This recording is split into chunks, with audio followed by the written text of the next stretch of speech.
What up YouTube, it is your guy Josh aka Resurrection, and today I'm very excited to share with you guys a pickup, actually two pickups. Is like another tag team duo, kind of like what I did with my Yao Ming and Tracy McGrady Swingman jerseys. One of them is actually a Swingman that I'm about to share with you guys, but unfortunately I was quite disappointed with this Swingman, and I'm going to jump into it and tell you why. I actually recently just sold this jersey right now and I gotta ship it off, so I'm gonna try and be as very fast and brief with this as possible because I gotta send it off. Just a disclaimer, I am letting you guys know right now I'm not hating on Swingmans at all or replicas. If you guys like this jersey, regardless of what I'm about to say and break it down for y'all, that's totally fine. You are perfectly entitled to your own preference and opinions. You know, I'm not judging you in any way, shape, or form. But for me personally, I was very disappointed with this. I think that they really dropped the ball on this. There are two Mitchell Ness jerseys. One of them is an authentic and one of them is a Swingman. You know, buy what you like, but for me, it's like I have higher standards in this, and you know, I'm not very happy with Mitchell and Ness as of late with their quality, so I'm gonna show you guys why. All right, so the first jersey, which I'm going to go into detail, is the authentic, as I'm holding right here. Bam! The San Antonio Spurs Tim Duncan 98-99 NBA Finals jersey right here. Tim Duncan and David Robinson. Personally, one of my favorite power forwards and centers to play the game of basketball. Duncan, fresh out of Wake Forest University, still at a young age, he was crowned the title of the NBA's Rookie of the Year award in 1998. Robinson, already a skilled veteran of the game, was a well-oiled machine and was geared towards the direction of a championship title. With the success of their former teammates such as Avery Johnson and Jaren Jackson, to name a few, Duncan and Robinson would add more fuel to the fire by making it to the NBA Finals during the 1998-1999 NBA season against the New York Knicks. Both hungry and determined, Duncan's basketball technique combined with his poise alongside with the relentless Robinson at the post helped them win their first championship title in San Antonio. The Wild West walked away in the sunset as champions. I bought this pre-owned, got this for a really great deal, way below retail, and it was still in great shape, and the detergent smells really nice, so shout out to the seller for taking care of that. But anyways, this is a really nice jersey. You know, I think Mitchell Ness did an awesome job with this. Double twill, you know, on the numbers, you have the gray along with the white stitching right there, and then on the Spurs logo you have triple twill, which is the gray, the black, along with the white. And then of course you have the jock tag, the Mitchell Ness jock tag, along with the year that this jersey was worn, 1998-1999, and it has Tim Duncan's name right below it. It's a real nice jersey, very heavy, very thick. You have the NBA Finals patch, which is embroidered onto the jersey's polyester, and then on the side panels of the jersey you have that like gray dazzle, I think, if that's what they call it. I'm not good with the names. Have that along with the white trim, which it's complemented with. NBA Jerry West logo, of course, is embroidered on the back. You know, you got Duncan's name single stitched. Real hot jersey, real nice, very iconic. If you grew up in the 90s and 2000s era, you know, Tim Duncan is like one of the greats of our generation, 5-time NBA champion. I mean, I really don't need to go into to explain this man's achievements, but you know, nonetheless a legend in his own right, and he was also inducted in the Hall of Fame, so you know, well deserved. All right, so now I'm gonna move on to the next jersey right here, and I was going to have this complemented with the Tim Duncan, but the quality, like I said, was just, as you can see right here, I am holding another 1998-99 San Antonio Spurs jersey. This is David Robinson, the Admiral, and it is part of the Hardwood Classic Swingman line, which it says there on the jock tag, just similar to the authentic tag. Of course, on the neck tag, it does have the Mitchell Ness Nostalgia Company white tag with the Swingman collection along with the size. And they don't use numbers on the Swingmans like they do with the authentics. It's just a size tag, so XL, large, you know, etc. Here's where I have a problem with this jersey, guys. When I think of Swingmans, and maybe this is just like my old school OG kicking in, when I think of Swingmans, I think of the jerseys being single twill, and what I mean by that is single stitched. This jersey right here, there is not a single thing on this jersey that is stitched, guys. No, God! No, God, please, no! No! No! I don't know where Mitchell and Ness dropped the ball with this, but that is unacceptable in my opinion. Wait, what?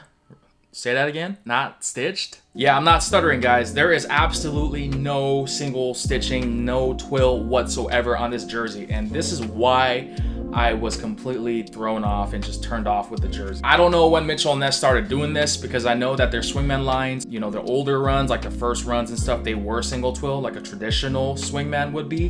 But I guess this newer stuff for this year, they switched it up. I don't know why they did that, but I will probably never buy a Swingman from the Mitchell and Ness line ever again if they're going to continue making stuff like this. Let me show you guys. Let me take off this hanger. So if you turn the jersey inside out, that's how you can tell when a jersey has any twill or not. Look at this. No twill whatsoever. It is just, you could see the shadow right there of the numbers outside of the jersey, but you don't see any twill. And the reason why is because it's heat pressed. Yeah, they heat pressed it, guys. That's how cheap they're being right now. For the Duncan jersey, you know, obviously it's an authentic, so you're gonna see the twill right there because it's obviously an authentic, so there's multiple twill layers of it, but you don't see that with a David Robinson. And you're probably asking, well, what difference does it make? Does it really make all the difference? Yes and no. I mean, I think it's one of those things that really depends on the person's preference. You know, there's obviously a lot of advantages to having twill jerseys and authentics as opposed to having Swingmans. Just some of the pros, you know, again, the pricing. Obviously, Swingmans will typically be a lot cheaper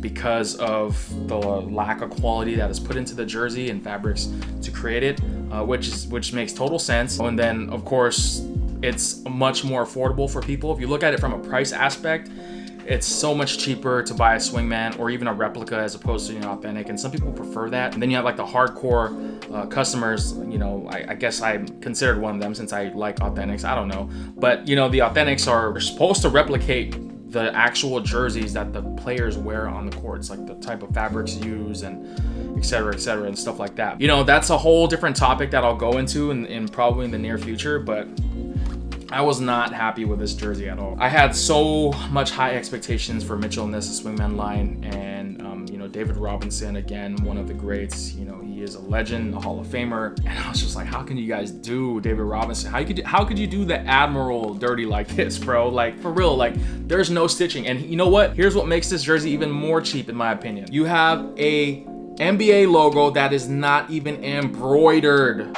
What?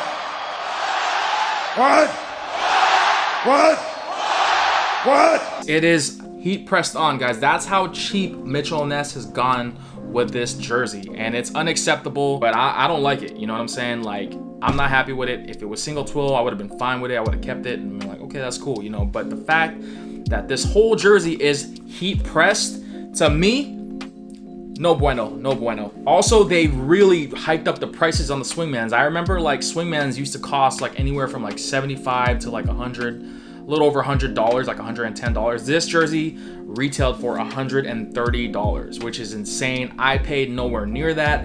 The reason why I pulled the trigger on this jersey was because there was actually a sale that was going on at Lids. They had a half off sale, and every jersey was not excluded from that list as far as I know. And one of the homies looked out for me and picked this up. He happened to live in the Houston area, Texas area. So I asked him, hey, do you have any like jerseys from that are like Texas based? And they had a David Robinson. But what I didn't know was the jerseys were not twilled, they weren't stitched. So if I had known that, I probably would have even passed, even with the price mark of the $75. So I'm gonna kind of share some of my thoughts about why I wouldn't buy any jerseys from the Swingman line if they're gonna continue making them like this. One of them is the longevity of the jersey. I guarantee you, if you throw this jersey in the washer or dryer or however you want to clean it, they will begin to peel. The numbers and letters will begin to peel off. And once they peel off, it's donezo. I mean, unless you have some sort of miracle glue or some sort of, you know, doctor jersey or jersey doctor that could reverse engineer this jersey,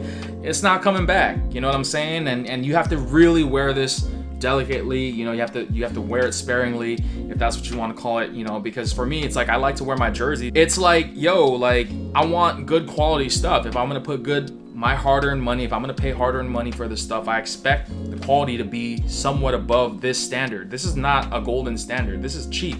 And what makes this jersey even worse is that the fits, like they fit like a size smaller than what they're tagged. Y'all gotta get the sizing right, because this does not fit like an extra large. This fits like a medium, like an extra medium, or even a large, like a small large. So I don't know what they did with this. I mean, I really don't know. It's been a while since I bought a Swingman from the Mitchell & Ness line. You know, I didn't realize that they were going to be doing this, but I'm not happy with it. You know, you have imitation twill everywhere. It's, you know, before it would just be the outer layer of the jersey that would be stitched, and then everything else would be, you know, that imitation Fugazi twill. But this jersey has no twill whatsoever, you know. But like the NBA logo, that's the kicker for me.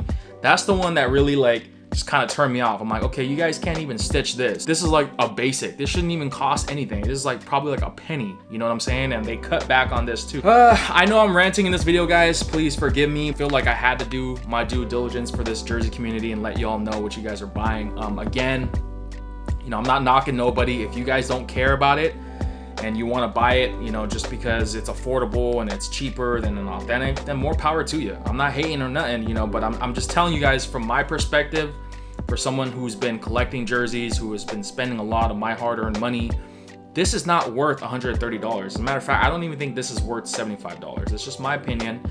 Again, don't fire shots at me or anything. I'm just expressing my views on the jersey. But, you know, I want you guys to at least understand and know what you are buying if you do decide to buy from the Swingman line of Mitchell & Ness, because I didn't. If I had known, I most certainly would have backed off and would have just been like, nah, I'd rather just look for the authentic version of this jersey. It is what it is. I mean, I guess it's a dope jersey nonetheless. I mean, David Robinson, a classic player, a Hall of Famer for sure. I'll leave that up to you guys. That's pretty much going to wrap up the video. Thank you guys for watching. I hope that this video comparison was educational and informative for you guys, because I know I ranted on quite a bit in this video, but I felt like it had to be done. This is actually going to a new home. Right after I end this video right here, I got to ship this out to the post office. You know, thank you guys for tuning in. If you haven't subscribed, please do so. If you have, thank you so much. And like the video, know what you're buying. Know what you're buying, because like I said, I don't want anybody to feel like they were ripped off like me, because I felt like I was ripped off when I bought this jersey. Hope that helped. Anyways, guys, I'm going to wrap it up here, and I'm going to head out to the post office, right? I am out. Peace.